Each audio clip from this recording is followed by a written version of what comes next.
world? What up, world? What up, world? It is your boy, the nonprofit sector connector, coming at you with philanthropy in Focus, baby. Well, that's not the whole name, but the baby I threw in at the end. But philanthropy and focus. All right, a couple things we got to get out of the way, right out of the way, really quick before we get into this conversation with my guest today. First things first, last night, yesterday afternoon, yesterday evening, sometime like that, I was out at Captain Bill's in Bayshore. Shout out to Yolanda Rabano Gross and the team at Options for Community Living. I'm going to share this if you're watching and you see this.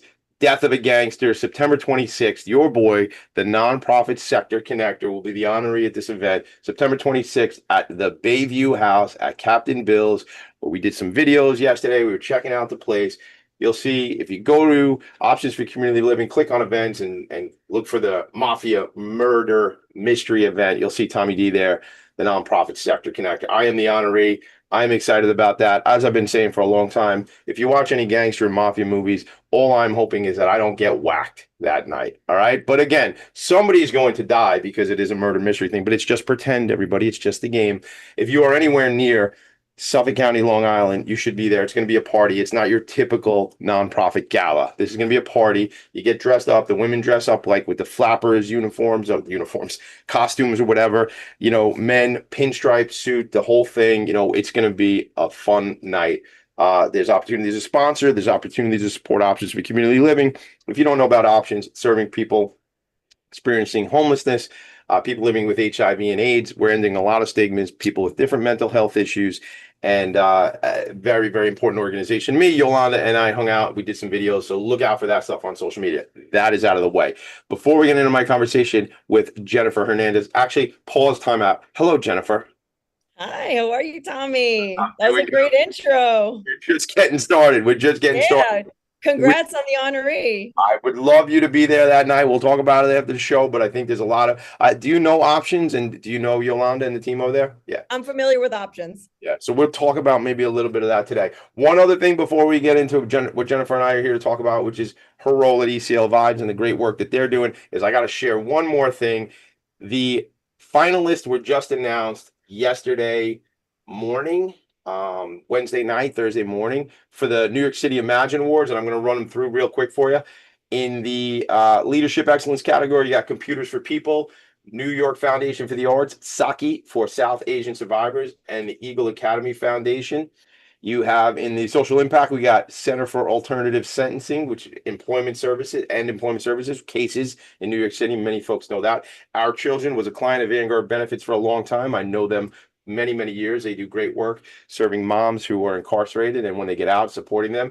Part of the solution, the Marcy Lab School, that's all in that category, social impact. We get into the diversity, equity, inclusion, accessibility category. You got New York City Urban Debate League, NY PACE, which is New York Professional Advisors for Community Entrepreneurs, Rise and Read of Greater New York, and the Special Olympics of New York. Then you got the Claire Friedlander Family Foundation Arts and Culture Award. Now, I will tell you this. I've had Omnium Circus on this show. They're a finalist. I love that organization. Building Beats, I'm fired up about hanging out with them. They teach young people how to DJ, and I want to learn how to DJ, and I'm not a young person, although I feel like one. That they were, I got to do their interview for the follow-up, and they'll be coming on the show soon. Runway of Dreams Foundation, the Poetry Society of New York, and these other ones, man, I just don't know you all yet, but I look forward to meeting you at the event and getting you on the show possibly. Anthos Home, this is innovation. Anthos Home, New York Langone Health, the Brave House, met some folks from Brave House last year's New York City Imagine Awards, and then Wellness in the Schools is another organization in the innovation category. And we rounded out with the Rising Star, which out here on Long Island, Vanguard Benefits manages and sponsors the Rising Star. In New York City, it's my friends over at YPTC, your part-time controllers. So in the Rising Star category, you got Broadway Community, City Living NY, Single Stop, and the Chick Mission. We will learn all about this stuff when we get together at the New York City Imagine Awards. If you don't know what the heck I'm talking about, well, I don't know. Send me an email, TommyD at philanthropyandfocus.com, or go to the website, nycimagineawards.org. I've been on the committee for the Long Island Imagine Awards for the last 8, 9 years. We've been a sponsor for just as long, I think, Vanguard Benefits. And since the inception of the New York City Imagine Awards, I have been on that committee as well. We're looking for more folks to join those committees. If that's something you're interested in, reach out to me, Tommy D at philanthropyandfocus.com, or hit me up on the Instagram, TommyD.NYC, or the Nonprofit Sector Connector on Instagram, whatever. You'll find me. Just Google Tommy D. Well, probably my whole name. DIMISA, but we don't tell everybody all that. All right, Jennifer, let's get into this. So I want to tell you something. So you are the leader of, well, I'm not telling you that, you knew that, of ECLI-VIBES, but what I don't know if you remember, and I might have told you this a couple months ago when I reached out, the original way that you and I connected was my buddy Ken Serini, when that wasn't ECL Vibes, it was the Empowerment Collaborative of Long Island. So this is like COVID era, I remember, because I remember I was in the attic. And before that, I wasn't in the attic, and now I'm not in the attic as much. But back then, I know for sure I was in the attic. I'm very like strange with like spatial stuff. Like I remember the desk was facing that way when we Mhm. talked on the phone one day. That's weird, but I remember it. That was the organization, and Ken had connected us. I don't know if you do work with Serini and Associates, if that's why, but he had connected us in relation to what I do professionally, Vanguard Benefits, the employee benefits agency that we run with my partners and I. That's how we connected. So I want to get into the story though, because that organization has certainly evolved and I guess merged, and we'll talk about all of how that happened. But before we do any of that, we say, who the heck is Jennifer Hernandez? What is your story? Take us down your path. How do you get to the nonprofit sector? I know every one of my guests that comes on this show has a story of how they got where they are now, and I'd like to hear your story if you could take us there. Oh, sure. It's one of my favorite things to talk about. It really is. I look back now at how it all started, all the hard work that went behind everything, all the uncertainty, all the vulnerability, the mindsets that I was in back then opposed to now. And I go, wow, holy cow, how much has changed, how much I've grown. It was just, it's an extraordinary experience, life just itself, to be very honest, just it's an extraordinary experience. And I've learned how to value every second of it now, which wasn't the case when we first started. But anyway, so I'll go to the beginning. Um, I am a mother. I am a wife first, and I have my two beautiful kids. I was born and raised here on Long Island, Suffolk County specifically, by my parents who immigrated from Argentina and Ecuador and met at a party in Queens. 9 months later, they were married. A year later, they had me, and then a year and a half after that, they had my sister. All right, So time out. So we got to shout out Queens. Definitely, not that the boroughs care so much, but definitely my favorite borough, by the way. Let's go Mets. Didn't know Queens started the story, but I am a Met fan. Are you a baseball fan? Do you care? my husband is a huge Mets fan. He is also from Queens. What's his name? Gabriel. Gabriel, shout out. Let's go Mets, baby. My son texted me last night. We got a bunch of like different players just recently. My son, my kids and my wife are away traveling, but whatever. They're texting me, keeping me up to date, because when you're the nonprofit sector connector, sometimes you can't even check out the highlights and see what's going on. So Gabriel, let's go Mets. We got ourselves a team. We got ourselves an ownership team for sure. We're pretty excited about Uncle Steve Cohen and that whole thing. And Tia Alex, by the way, Jennifer, Tia Alex, which is Steve Cohen's wife. She runs the Amazing Mets Foundation. I met their son Josh, who's great. So very, Wow. very, very cool. Yeah. So we should talk about that because there's probably some connects with ECLI vibes, and we'll get into that. All right. Oh So my goodness, yeah. Argentina, and I forgot to write down Argentina, Argentina and Ecuador. So my Ecuador, mom's and Ecuadorian, my dad is Argentinian. got it. Got it. I love that. I love it. All right. So I keyed in on some of the stuff you said, and I don't want to take you off track, but I keyed in on growth and evolution. My business partner and I, one of my partners and I are into like reading and listen, really more audible, listening to books. And we're listening to something called 10X is easier than 2X. And, we have to, and as we evolve, the 80/20 principle, sometimes you got to get like rid of like 80% of like who the heck we are to focus in on really where the value is, both from a professional perspective and as an individual. So what I really keyed in on is what you were saying is how like you kind of look back and like you didn't say this, but I heard this, like it's almost like you're that person that you might have been, like you're totally different. Like, and I know that personally, right? Same. completely different. And you're blowing my mind right now with the 80/20, Yeah. because yesterday we had our state of the agency meeting. We do this once a quarter. And I literally, the entire meeting was around 80/20, tuning out 80% of the things that don't matter and focusing on the 20% of the things that do. And how do we do that? That was literally the state of the Oh, agency. so I love that. I'm sorry I missed it, but I'm happy to hear about it. But I'll tell you this, like, there's this thing, there's like a lot of memes, right? But there was this one video where this guy is talking about like the noise versus the signal, right? Yes. Yeah, right. And apparently, um, um oh God, Apple, Steve Yep. Jobs. Steve Jobs was able to, like, there's this video where Mr. Wonderful from Mr. Wonderful from Shark Tank is Mhm. saying how he used to do a lot of work with Jobs back in the day. And Jobs was able to like tune out like so much. But not everything, right? He got stuck, apparently, according to Mr. Wonderful, got stuck in some noise. A guy who doesn't deal with noise at all, apparently, is Elon. I don't Mhm. know if that's so true because he gets himself in all these battles and stuff online, I noticed, but whatever. The story is, so I try that he does not deal with noise, and I guess it relates to business wise. If so, I like just something so inconsequential happened the other day to me, right? And actually, it was like two different things I could key in on business wise, and they were all noise. Noise that honestly, Jennifer and everybody listening, I should not be getting worried about that noise. Like, okay, great, fix that. I have to go back to signal over here, right? As it related to my business. And the more we can focus in on just signal and either forget about the noise or delegate that noise to somebody else who should be dealing with that noise so we could be all signal, right? And that's to me, like, I don't know this stuff in and out, but like that to me is like that 80/20. Yep. The majority in the case of me from a business perspective, Vanguard Benefits, the majority of relationships that I would say it's really the minority of the relationships that I have really will drive the growth of our business, right? As agencies, as nonprofits, probably that those 20% or whatever it is, 15, 18%, 22% of the relationships we have are really going to drive the donations, the partnerships, the strategic alliances, right? So we got to focus in and double and triple and quadruple down on that stuff. It's a little bit painful, right? Because it's Yeah, for growth. sure. And we got now, like, it's like, well, I don't really want to get rid of these folks, or, but there's different ways to do that. So that's something that came up of your state of the agency. How cool is that?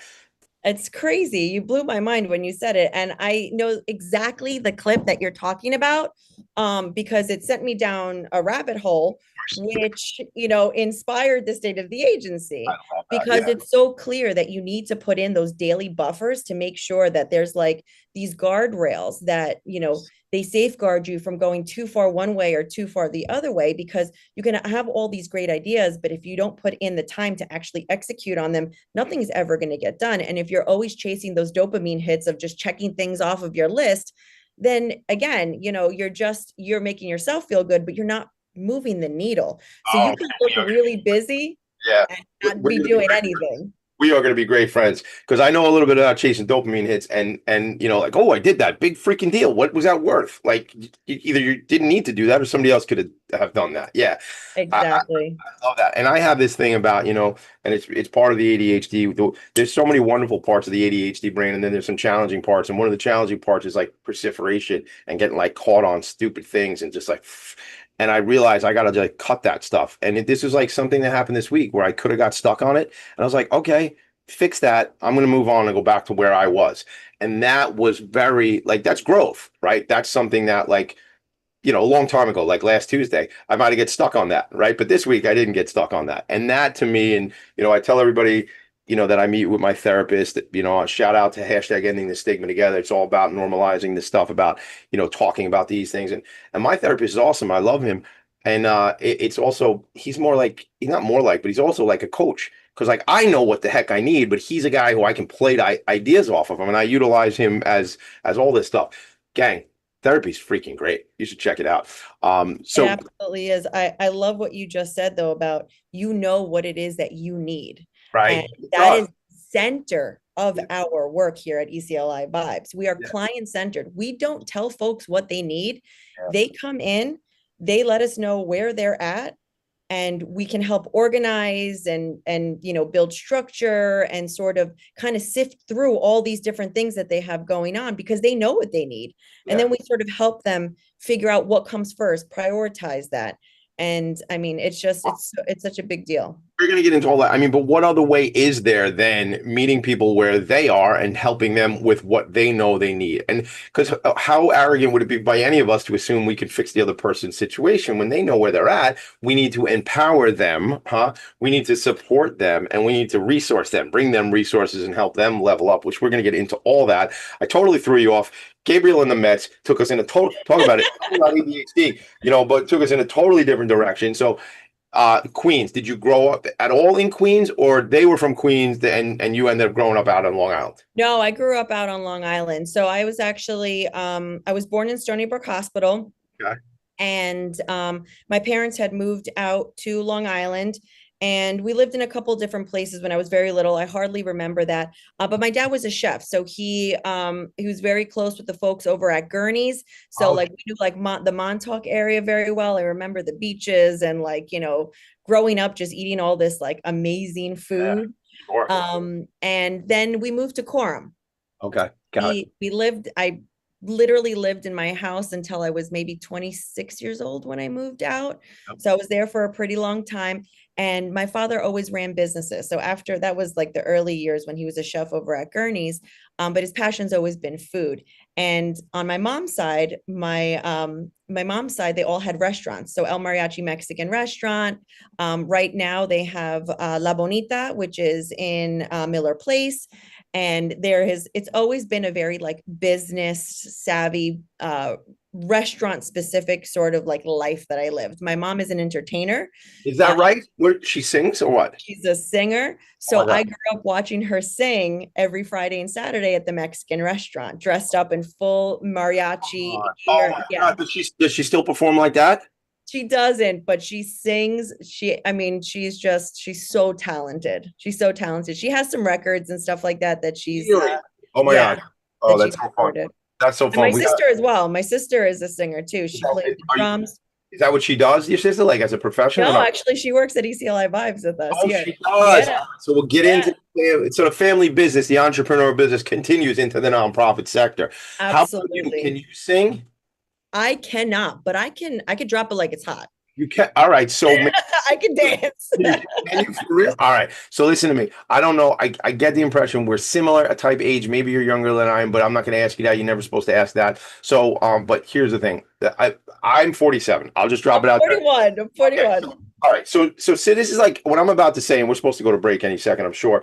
But what I was going to say was lately, I've been listening to a lot of TKA in my car. Now, if Okay. you Long Island, little freestyle and stuff like that, like I've been rocking out. Now, even at 47, that's a little bit before me, like, but Yeah. like, because I was born in 78. So by the time I really knew what was going on, it was like 90, 91, and I listened to a lot of Hot 97 back then. If you don't know Hot 97 hip hop in New York, everybody. But I listened to Nirvana back then. So I always had this kind of like different vibes, but like freestyle music, man, there's just something about freestyle music. So when you say you could drop it like it's hot and you're dancing, that makes me feel Dance. like Yeah. that kind of place. So I'm sure we can do some cool stuff together. I like to sing sometimes. I don't know if the world likes when I sing, but sometimes I just break out into song just like that, right? My ears are perfectly positioned on my head where that sounds good. I don't know where that lands on you all, but I'm telling you, it sounds real good to me. All right. So anyway, I always thought I should have been a crooner. We're very similar, Tommy. We're gonna have fun My together. husband can sing as well, and I'm the only one in the family who cannot. But to me, I sound fantastic. Wait a minute. Wait a minute. Because you just said we're very similar, and you said you can't sing, and you think you sing fantastic. So I feel like you're telling me I can't sing, Jennifer. On my show, oh my goodness. I love it. I love it. We're gonna get in. We're gonna take a quick break. When we come back, we're gonna get into, we haven't gotten anywhere because that's part of my show. But you're now 3 years old living in Stony Brook. That's how far we've gotten along. So we got Got 38 years to go in about 40 minutes. We'll figure it out. All right, we'll come right back. We're going to get into, how you get into the nonprofit sector, some of your background, things like that, the work you're doing. The show is called Philanthropy and Focus. My guest is Jennifer Hernandez. The organization is called ECL Vibes. Check it out, eclvibes.org. If you're watching, I'm going to share it for you. But if you're not, go there. Be right back. Are you a conscious co-creator?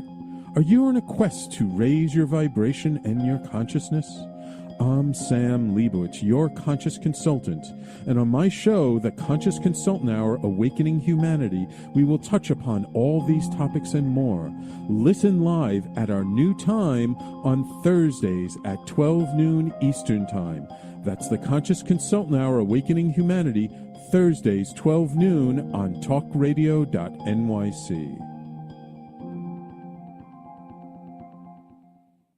Are you a high-achieving, growth-oriented leader?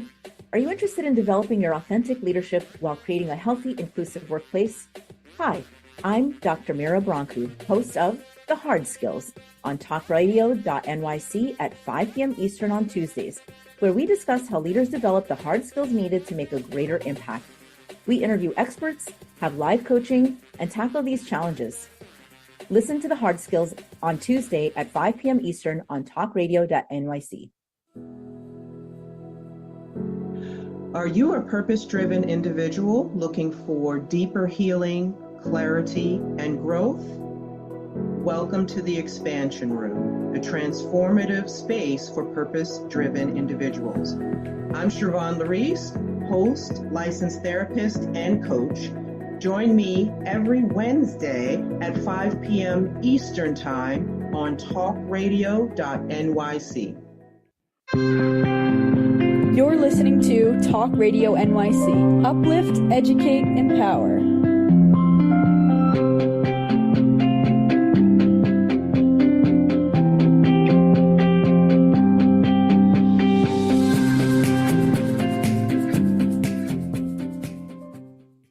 Nonprofits need connections to move in good directions. So cut through all the static. Join Tommy in his attic. That is right. So we could have sung or sang or sing that together, Jennifer, if you wanted to. I never know if it's sung or sang or whatever. Anyway, we could have done we could have sang it. All right, let's move on. So I'm actually meeting the singer for my buddy Brendan Levy. We're meeting for well, I have a Heineken Zero because you all know 15 years sober coming up in September. So I'll have one of them Heineken Zeros. Yeah. So meeting Brendan Levy from the Queen's Chamber of Commerce. We're meeting later on this afternoon. And he is the singer in the band The Goods. Actually, they used to be called The Goods. They're called Damaged Goods. And they're playing at Docks. We go to see them at Docks, not tonight, but in a couple weeks in August, they'll be playing at Docks down in Island Park. We always go to see them. But Brendan and I wrote that song together. And apparently for you all, Brendan sang it or sung it, so you didn't have to hear me do that. You know what I'm saying? I'll have to figure out if it's sang or sung. Somebody on the internet is like, Tommy D, come on, it's grammar. Figure it out. All right, Jennifer. So we got so much to do today, and we're running out of time. Oh my goodness. I feel like the Mad Hatter in Alice in Wonderland. Oh We my have a God. lot to talk about. Dude, let's talk. You talk now. All right. So we know you're from Long Island, Stony Brook, the whole thing. We know the parents are in the restaurant business, family full of entertainers. All right. So what about you? Where's your path? Where do we go? Sure. So I ran my dad's businesses since I started when I was 12 working for him. I would stock shelves. I learned how to use the cash register, things like that. So I kind of had a basic understanding about business. And I think one thing that I really took away from that is, learning how to lead. I watched my father be a leader. I watched the good things. I watched the bad things. I kind of absorbed it all in, and it definitely became part of what shaped me. I learned a lot about people because we had customers. So we had delis, we had pizzerias, we had an auto body shop at one point. He was like a serial entrepreneur. So he would kind of fix up businesses and then sell them. I'd be the one helping him, do the paperwork for selling a building and things. So I learned all these things. Wow, that is awesome that you had access to that just to be able to touch and learn. And that's great.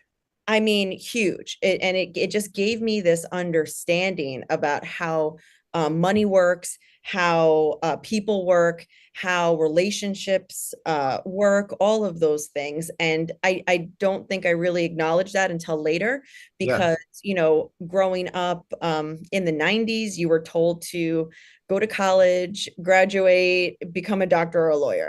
Yeah. And I mean, at least that's what I was told. All right. Well, maybe they didn't want you to do the same hustle that like grinding it out or whatever, like that, the way they did it. Yeah.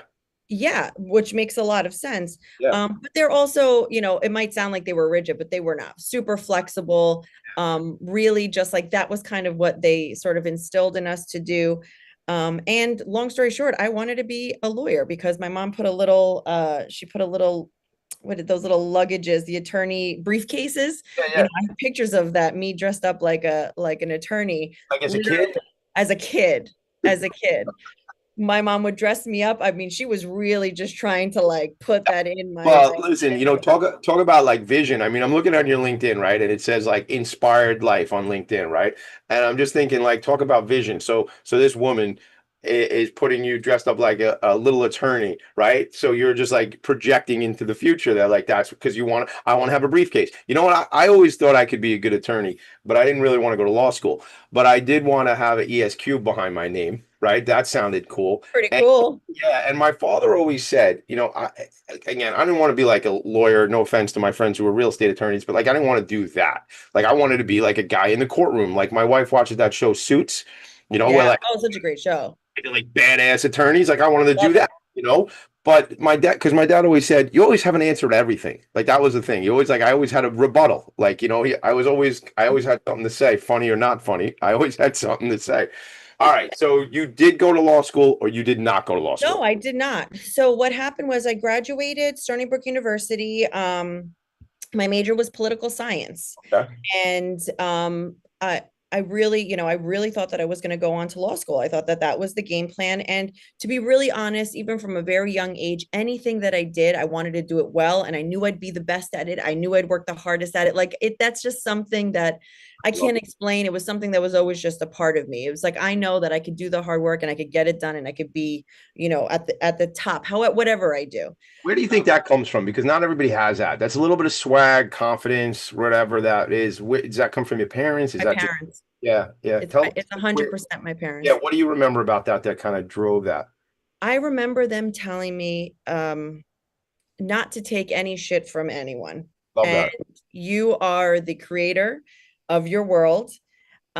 We've always got your back. So don't ever feel like you can't do something or say something because we won't have your back no matter what happens, no matter what you do. Yeah. Whether it's wrong or right, we still will have your back and we love you. Right. And I really do feel like that's where the confidence came from. I would watch my mom go on stage and like sing in front of all these people. I would watch my dad make these business deals. Yeah. It was I think I really do think it was all formed from those early days. I think it has to be because like even that you have your own children. Your Yes. children. So do I. And I think like sometimes I think well, I'm figuring out like everything's evolution, right? I'm evolving as a father. I have two daughters and I have two sons and they range 15, 14, 12, and 10, right? So I'm figuring, Wow. yeah. So only every day am I trying to figure this thing out. And I think like I'm figuring out who the heck I am, right? A lot of this journey is figuring out that and evolution, how I engage with everybody in the world, but my kids, right? So I think they see the good stuff we do, right? Like you're saying, like, even if they're not listening, right? They notice it. Like you're seeing in, going back 25, 30 years, whatever the case is, remembering your mom on stage and seeing your dad make these deals and stuff like that. Even if maybe you didn't listen to them when they were telling you to do something the right way or whatever, right? So it's all of that comes from those formative years. And in a lot of cases, well, in all cases, I think we're formed by what happened early on. And a lot of that is it may relate to certainly relates to some of the work you do. We all have certain levels of trauma and we're battling certain things that went on early on. So you graduate from Stony Brook Poli Sci, you're not going to law school. You have this what I would call entrepreneurial drive. Yeah, you're certainly, badass as it is running your dad's business from 12. And I know this stuff because when I was 12, I started working at my uncle's deli, my Uncle John. By the time I was 15, I was working in my Uncle Joe's restaurant. And, finally I was 18. I thought I was like the king. I was tending bar like 5 nights a week at 2 different places, right? So I worked my way through the restaurant business.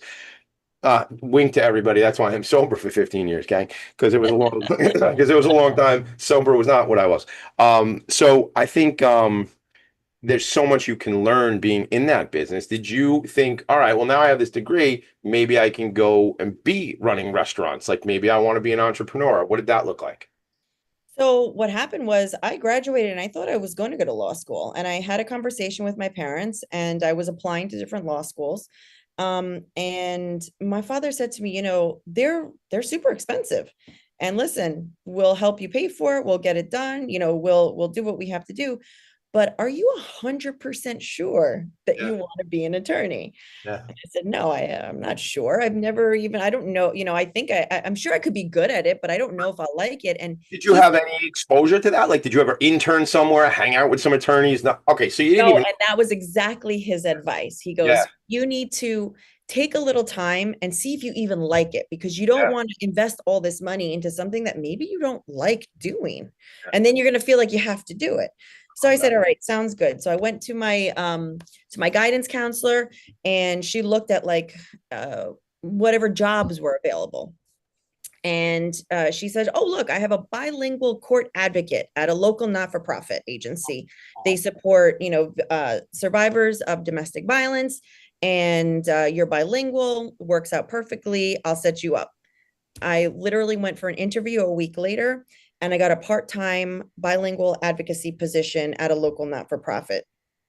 And I worked my way up over 4 years. Like I said, I really I've got that sort of like, I see things, I can make those connections. I like to execute. I like to organize. I like to build things out of nothing. And one of the things that was happening there at the not-for-profit was anti-human trafficking work was coming up a lot. And I really wanted to kind of go into that area because I saw that there was like nobody addressing that issue. And to make a very long story short, it ended up being that I didn't have enough room to move and do what I wanted to do because I didn't have the authority there. And I ended up leaving the organization with 5 other women and co-founded ECLI-VIBES. That's so, okay. So gang, you don't have the LinkedIn page that I do. I'm staring at your LinkedIn page to watch the progression where we're going here. So that is so I'm hearing that entrepreneurial thing. You see the angles, you see the opportunities, but you're not in charge. So what do entrepreneurs do when they're not in charge and they see a way to solve the problem? They go create their own thing. Let's go, baby. Let's go do our own thing, right? So that's where I think we're going. We're going to take a quick break. When we come back, we're right there at that point where you and 5 colleagues go out and create. I like that word, create ECLI-VIBES. I will tell you this before we go to break. I'm involved with the Kiwanis here up where I am, up in the Gold Coast, Nassau County. I think they call it the Gold Coast Kiwanis or North Shore Kiwanis. I think I'm in the Gold Coast Rotary in the North Shore Kiwanis. Either way, one of your colleagues came to a meeting that we had at the Kiwanis and talked about trafficking and how Long Island, there's tragically so much trafficking going on. And I'm compelled to just say, with your family background in the restaurant business, in certain communities working in the restaurant business, often some folks are undocumented, et cetera, there's a lot of challenges that I think we can probably talk to that happens in that space. And it's not just undocumented, but it's just people who are vulnerable in vulnerable positions can be taken advantage of from a trafficking thing. Like there was an organization I had on the show many years ago called I Empathize. And they have education videos and things like that for people who work in hotels, who work in a restaurant space, really any business, but educating people on what to look out for. So I imagine we're going to get into some of that today. But right now we're going to pause. We'll go to a quick break, and I'm going to leave you all on the edge of your seats. So it's 2015, and my friend says, I can't get it all done here, so I'm going to go create my own. We'll be right back. Misalignment within your sales team or with a client stalls deals and creates unnecessary friction for you and the client, resulting in up to 37% lower win rate. If you're in pre-sales, sales management, or sales enablement, and you'd like to increase revenues, win rate, margins, client satisfaction, and stay competitive, this show is for you. Hi, I'm Art Fromm, host of the Making Seamless Sales Show. Please join me live Thursdays at 7 p.m. Eastern on talkradio.nyc. Hey everybody, it's Tommy D, the nonprofit sector connector, coming at you from my attic. Each week here on talkradio.nyc, I host a program, Philanthropy and Focus. Nonprofits impact us each and every day, and it's my focus to help them amplify their message and tell their story. Listen each week at 10 a.m. Eastern Standard Time until 11 a.m. Eastern Standard Time, right here on talkradio.nyc. Hi, I'm Linda Marsanico. The A Train to Sedona is a memoir about my journey to love and compassion. It's also the name of my new broadcast on Wednesdays at 12 noon. When we are spiritual, we embrace possibilities and ideas, which strengthen our mind, body, spirit, health, and wisdom. On the A Train to Sedona broadcast, I plan to interview guests who embrace these expansive practices. Join us on Wednesdays at 12 noon on Talk Radio New York City. You're listening to Talk Radio NYC at www.talkradio.nyc. Now broadcasting 24 hours a day.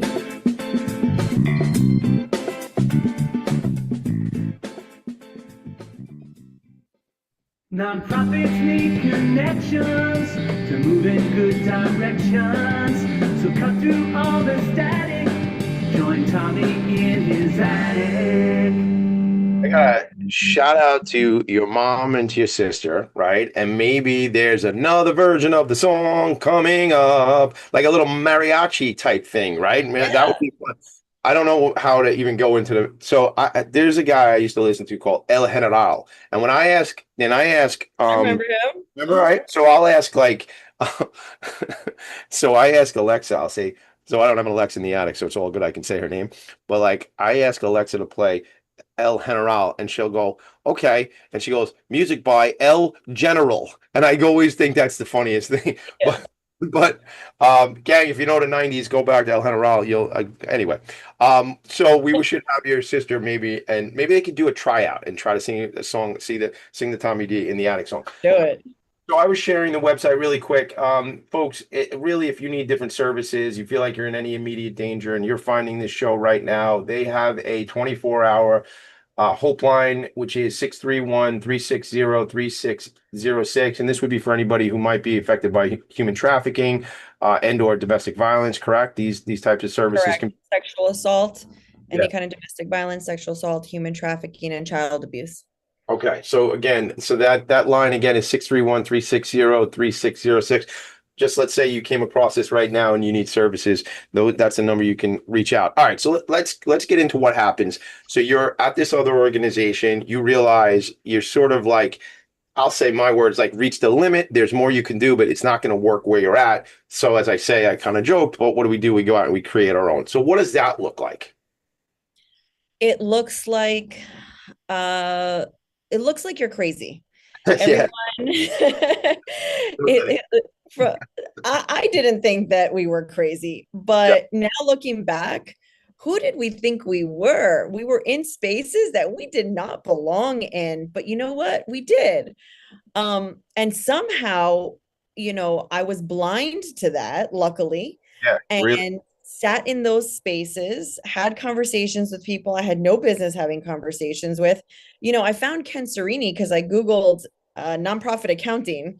I was like, we should probably figure out how to do this. Yeah. And I Googled nonprofit accounting and I was on the phone with him in 5 minutes. We hit it off and we've been doing business ever since, He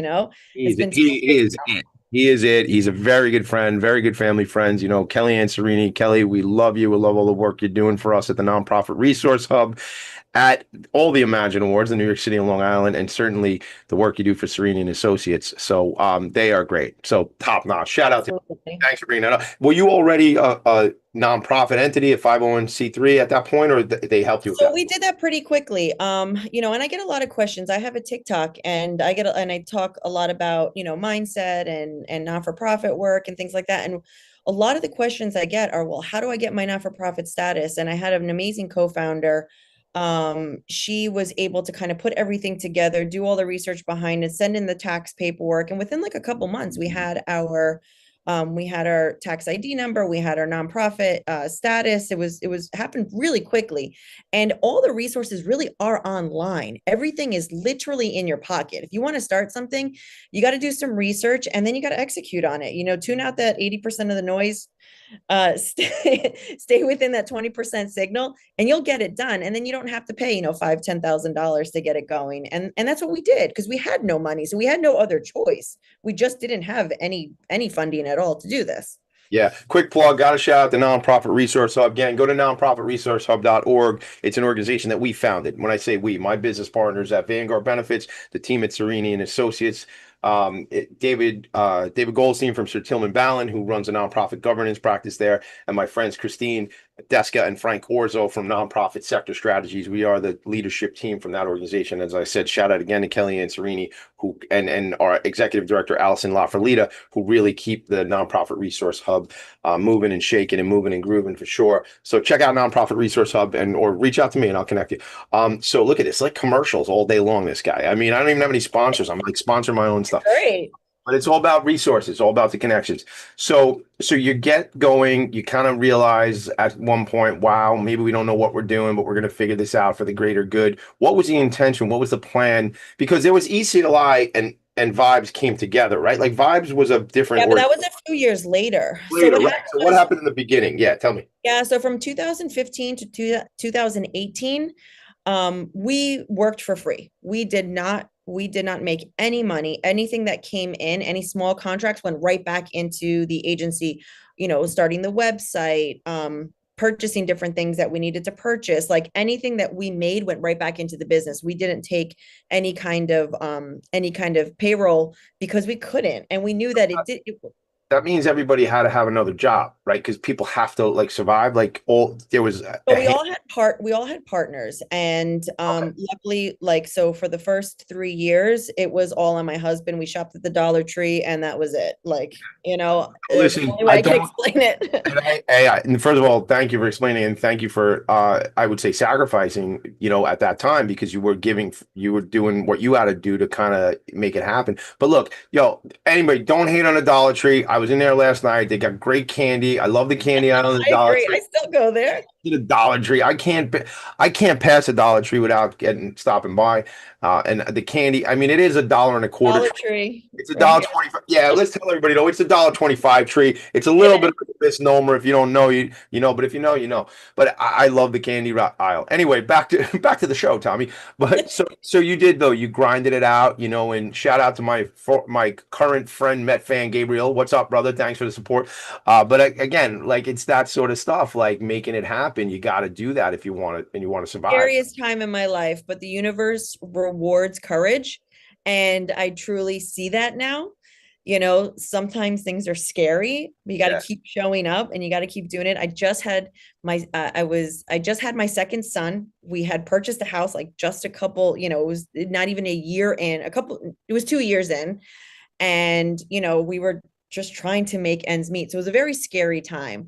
Yeah, but you took chances for the greater good, right? You saw an opportunity. What was it specifically, the need? Because if you go back to the roles you had in the past, was it the trafficking? Was it the DV stuff, the domestic violence? What was it that you saw and your team was like, where can we make this better and how can we serve more people? What was it that stood out? So the gap was really just in making human services human. That was just in a nutshell. That's the best way that I can explain it, because the services, are, how do I put this? We wanted to make sure that the relationship that, the service provider and the individual in need was at the forefront, right? They had to actually connect. They actually had to care about one another. And we had seen that sometimes that wasn't always the case in every organization, where you kind of get you can't go, you can't cross the line. You can't hug a client. You can't tell them I love you. You can't tell them that you're worthy. You can't tell them these sort of things because it's not professional. You're supposed to give them some sort of, RX to fix the issue. That's archaic, because that's the same thing when they say and in business, I posted a video about this, and it was at one point they told you like your clients are not supposed to be your friends and your friends are not supposed to be your clients and never these two things should meet. And it was like an old school thinking, but that's Yeah. like, that's not humane. And treating people like a number, like you're talking about, where you say you wanted to make human services human, sounds like humanity. Sounds like we're trying to actually connect with another organic life form sitting across from us who needs compassion and love, right? That's what it sounds like. Absolutely right. That's exactly what it was. And how do you put that, like there's so much that goes behind that. How do you kind of explain that to anybody when you're, a couple of years in, you've got no money, nobody really believes in you yet. The only thing that you have is that you keep showing up and you keep talking to anybody who'll listen to you. And I realized really early on that I couldn't really convince people to understand what I was trying to say and what we were trying to do. So eventually I just let that go and just said, I'm not going to keep trying to explain and convince people of why this matters. I'm just going to put my head down, do what we have to do, keep showing up. And at some point it's going to work. And that's what happened. That's literally what happened. You were doing the work, right? You said, I'm going to do the work. And then it's going to, the community will realize it when they do, and then it will show for itself. And that's what happened. We made a great relationship over Suffolk County Police Department. And I always say this, there are huge systems that are severely flawed, but within those systems, there are people who care. There are people who understand. There are people who want to see change just as badly as you do. And what we focused on is not changing these huge, big systems. And because if we did, we would just want to beat our heads into the ground all day long and get nowhere. What we did was we found those people within those systems who had the same values, who had the same understanding of the situations, and we built relationships with them. So we built relationships. One of my co-founders, she's just absolutely amazing. She is the relationship builder. She worked with one of the detective lieutenants and with one of the sergeants, and they were like, hey, we've got to do something together. We need to work with you guys and figure out how to make this happen. We ended up writing a federal grant with one another. This was for anti-human trafficking, and we landed a $750,000 grant. And that's what got us off the ground in 2018. So from 2015 to 2018, we were just grinding. And 2018, we were able to finally receive a paycheck. We were finally able to hire we hired ourselves and one staff member, and it all sort of started from there. I love it. I love it. All right, let's take one last break because I want to come back. I want you to drive home the programs. I want you to drive home how we get involved. I want you to drive home. We talked about it. I wrote it down. Connections and cocktails. We'll talk about, things like that are coming up. We'll talk about ways for the nonprofit sector connector to help, maybe through some relationships, etc. That's me. I'm the nonprofit sector connecting for everybody. Yeah. We will be right back. On Frank About Health, we're not just talking healthcare. We're managing disruption and innovation. Over the last 4 years, I've taken you from epilepsy and COVID to mental health, caregiving, and now the front lines of healthcare transformation. Stay tuned for a healthier future as we bring on the innovators, professionals, storytellers, and advocates who show you how to own your healthcare every Thursday at 5 p.m. Eastern Time on talkradio.nyc. Are you a conscious co-creator? Are you on a quest to raise your vibration and your consciousness? I'm Sam Leibowitz, your conscious consultant, and on my show, The Conscious Consultant Hour, Awakening Humanity, we will touch upon all these topics and more. Listen live at our new time on Thursdays at 12 noon Eastern Time. That's The Conscious Consultant Hour, Awakening Humanity, Thursdays, 12 noon on talkradio.nyc.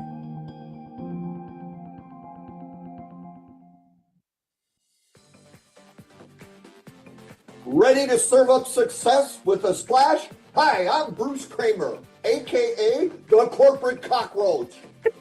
I'm the Renaissance woman, Angie Snowball. And I'm your strategy doctor, Dr. Navtesh Desange, inviting you to serving up success with a splash. Join us as we shake things up with real talk and real strategies centered around awareness, action, and accountability. And yes, there really is a cocktail involved. Please join us and sip your way to success. serving up success with a splash, where wisdom meets happy hours. Cheers! Cheers! You're listening to Talk Radio NYC at www.talkradio.nyc. Now broadcasting 24 hours a day.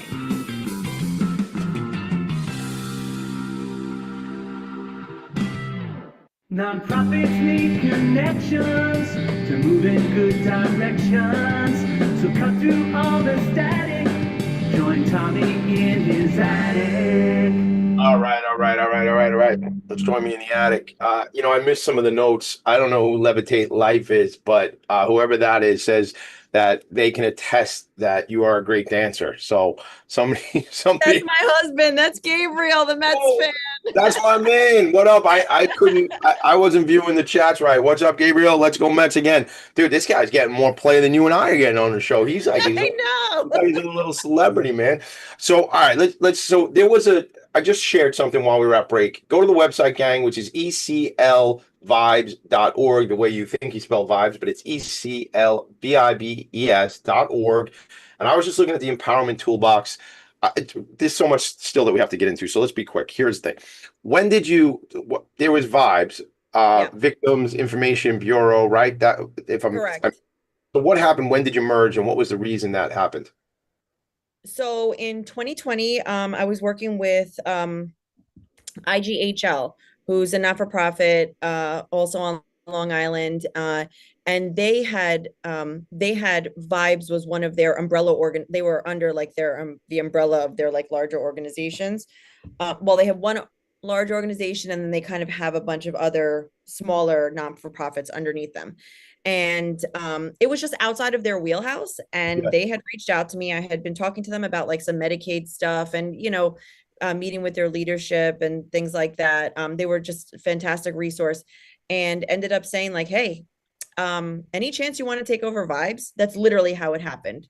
There's this, not-for-profit. It's very similar to what you guys are doing. I was like, yeah, we know VIBES. We literally had one of our first office spaces was in the VIBES building, which isn't that crazy? So as ECLI, it is.